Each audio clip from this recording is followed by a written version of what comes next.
ഇറാനുമായുള്ള യുദ്ധത്തിൽ America കീഴടങ്ങുന്നു, Trump കീഴടങ്ങുന്നു എന്ന രീതിയിലാണ് മനോരമയടക്കമുള്ള കേരളത്തിലെ മാധ്യമങ്ങളിൽ വാർത്തകൾ വരുന്നത്. ഇനി പ്രസിഡന്റ് ട്രംപിൻ്റെ പ്രസ്താവനകൾ പലത് കാണുമ്പോൾ ഓരോന്നും പരസ്പര വിരുദ്ധമായിട്ട് കാണുന്നു. അപ്പോൾ പിന്നെ ആളുകൾക്ക് സന്ദേഹമാകുന്നു, എന്താണ് സംഭവിക്കുന്നതെന്ന് കൃത്യമായിട്ട് അറിയാത്തൊരു സ്ഥിതി വരുന്നു. അപ്പോൾ ഏറ്റവും ലേറ്റസ്റ്റ് തമാശ കണ്ടത്, ഈ പ്രസിഡൻറ്റിൻ്റെ മുമ്പൊരു സഹായിയായിരുന്നു, അദ്ദേഹത്തിൻ്റെ വലിയ അനുചരനായിരുന്നു. പക്ഷേ പ്രസിഡന്റ് സ്ഥാനാർത്ഥിയായിട്ടും രംഗത്ത് വന്നയാളാണ് ക്രിസ് ക്രിസ്റ്റി, ന്യൂജേഴ്സി ഗവർണറായിരുന്നു. അദ്ദേഹം പറഞ്ഞിരിക്കുന്നത്, ഈ പ്രസിഡന്റ് ജിമ്മി കാർട്ടർ അദ്ദേഹത്തിൻ്റെ സ്ഥാനം പോകുന്നതും അദ്ദേഹത്തിൻ്റെ ആ പ്രതിച്ഛായ മുഴുവൻ തകർന്നു പോകുന്നതും ഇറാൻ വിഷയത്തിലാണ്. അതായത് ഇറാനിലെ വിപ്ലവകാരികൾ, ഇസ്ലാമിക വിപ്ലവകാരികൾ അമേരിക്കൻ എംബസി വളഞ്ഞു പിടിച്ചു. എന്നിട്ട് അവിടെയുള്ള 44 പേരെ തടവുകാരായിട്ടാണ് 441 ദിവസം, 1.5 വർഷത്തിലേറെ അവർ തടവിലിട്ട് അവിടെ പിന്നെ ഉപരോധിച്ചു, അവർക്ക് പുറത്തേക്ക് കടക്കാനാവാതെ. അപ്പോൾ ആ ഒരു സംഭവം, അതിനുശേഷമാണ് അവരെ മോചിപ്പിക്കാൻ വേണ്ടി ജിമ്മി കാർട്ടർ ഇവിടുന്ന് സൈന്യത്തെ അയക്കുന്നു. ഹെലികോപ്റ്ററിലൊക്കെ സൈന്യം ചെന്നു. പക്ഷേ ആ ഹെലികോപ്റ്ററൊക്കെ അവിടെ തകർന്നു വീണ് ആകപ്പാടെ അവർക്ക് കാര്യമായിട്ടൊന്നും ചെയ്യാൻ കഴിഞ്ഞില്ല. അതോടുകൂടി പിന്നെ അമേരിക്ക ഈ ഇറാനെതിരെയുള്ള ഉപരോധം ഒക്കെ അങ്ങ് നിർത്തി.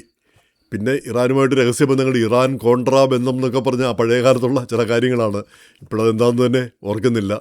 അപ്പോൾ അങ്ങനെയുള്ള കാര്യങ്ങൾ, പിന്നെ ഇറാനെ ഈ 48 വർഷമായിട്ട് ഇറാനെ അവഗണിച്ച് കിടക്കുകയായിരുന്നു. ആ അവസ്ഥയിലാണ് ഈ ഇടയ്ക്ക് പ്രസിഡന്റ് ഒബാമ ഇവരുമായിട്ട് ലോഹ്യത്തിന് ശ്രമിച്ചു. ഇവിടുന്ന് ഒരുപാട് പണമൊക്കെ അങ്ങോട്ട് കൊടുത്തു വിട്ടു.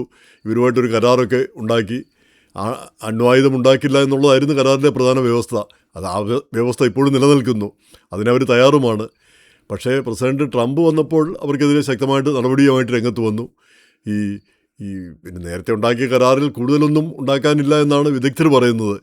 എങ്ങനെയായിരുന്നാലും ആ കരാറിൻ്റെ പശ്ചാത്തലത്തിൽ കൃത്യമായൊരു കരാർ ഉണ്ടാവണം. ഇനി ഒരു കാരണവശാലും അണുബോംബ് ഉണ്ടാക്കില്ല, അണ്വായുധങ്ങൾക്ക് പിന്നാലെ പോവില്ല എന്ന് അവരിൽ നിന്ന് ഉറപ്പ് വേണം എന്നുള്ളതായിരുന്നു പിന്നെ പ്രസിഡന്റ് ട്രംപും പിന്നെ ഇപ്പോഴത്തെ ഭരണകൂടം ആവശ്യപ്പെട്ടത്. നേരത്തെ തന്നെ ഇത് അംഗീകരിച്ചിരുന്നതാണെന്നാണ് പറയുന്നത്.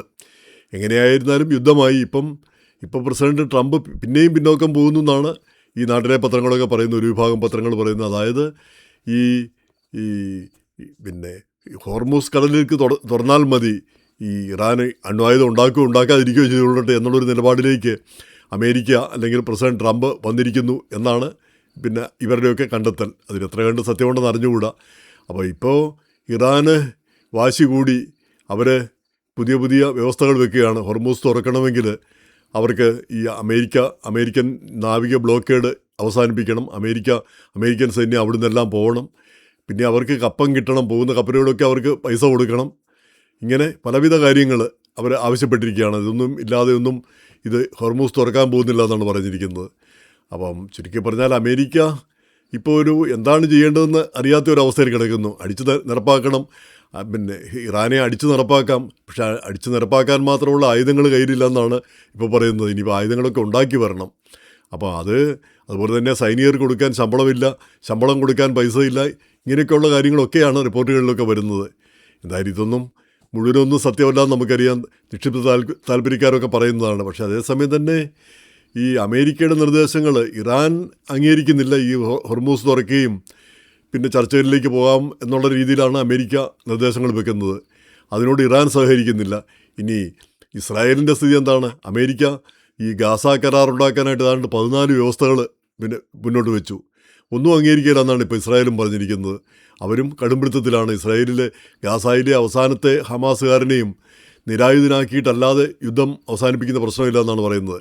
അതിൽ കുറച്ച് കടമ്പുണ്ടെന്ന് തോന്നുന്നു. ഇവരുടെ കയ്യിൽ ആയുധമൊക്കെ ഉണ്ടെങ്കിൽ വീണ്ടും യുദ്ധവും വഴക്കമൊക്കെയാണ് ഉണ്ടാവുന്നത്. അപ്പോൾ അതിനൊരു അവസാനം വരേണ്ടതൊരു ആവശ്യമാണ് താനും.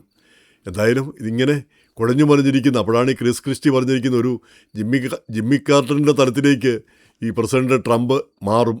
ആ ജിമ്മി കാർട്ടറിനുണ്ടായ ആ അവസ്ഥ തന്നെയാണ് ട്രംപിനും ഉണ്ടാകാൻ പോകുന്നത്. ഇറാൻ്റെ കാര്യത്തിൽ വരുന്നത്, ഇറാനിൽ തട്ടിയാണ് ജിമ്മി കാർട്ടർ വീണതല്ല, അദ്ദേഹത്തിൻ്റെ പ്രതിച്ഛായ മുഴുവൻ പോയത്. ആ അവസ്ഥയാണ് ഇപ്പോൾ ട്രംപിനും ഉള്ളതെന്നാണ് ഇദ്ദേഹം പറയുന്നത്. അത് ട്രംപ് ഒരിക്കലും ആഗ്രഹിച്ചിരുന്ന ഒരു കാര്യമല്ല അത്, പിന്നെ അങ്ങനെ ഒരു പ്രതിച്ഛായ ഉണ്ടാകുന്നത്. ഇപ്പം ജിമ്മി കാർട്ടർ പിന്നെ അറിഞ്ഞുകൊണ്ടല്ല, അവരാക്രമിച്ചാണ് ആ പ്രശ്നമുണ്ടായത്. ഇത് പക്ഷേ അങ്ങനെയല്ല, ഇദ്ദേഹം പിന്നെ ട്രംപ് തന്നെ ഇടപെട്ടാണ് ഈ പ്രശ്നമെല്ലാം ഉണ്ടാക്കിയത് എന്നാണ് ക്രിസ് ക്രിസ്റ്റി പറയുന്നത്. എന്തായാലും ഇതിനൊരു അവസാനം വേണം. ഇതിങ്ങനെ ഒരു ഒരു അന്ത്യമില്ലാതെ ഇങ്ങോട്ട് പോയിക്കൊണ്ടിരിക്കുകയാണ്, ആർക്കും ഒരു ഗുണവും ചെയ്യാതെ. എന്നാൽ ലോകമാകെ വിലക്കയറ്റമെല്ലാം ഉണ്ടാക്കി എല്ലാം പ്രശ്നമായിട്ട് മാറിയിരിക്കുന്നു. ഇറാനാണെങ്കിൽ അവരുടെ ഹോർമോസിൻ്റെ ഒരു ശക്തി മനസ്സിലാക്കാനും തുടങ്ങിയിരിക്കുന്നു. അപ്പോൾ എന്തുകൊണ്ടും ലോകം ഒരു സന്നിഗ്ധാവസ്ഥയിൽ കഴിയുന്നു. ഇതിനൊരു മാറ്റം അത്യാവശ്യം തന്നെ.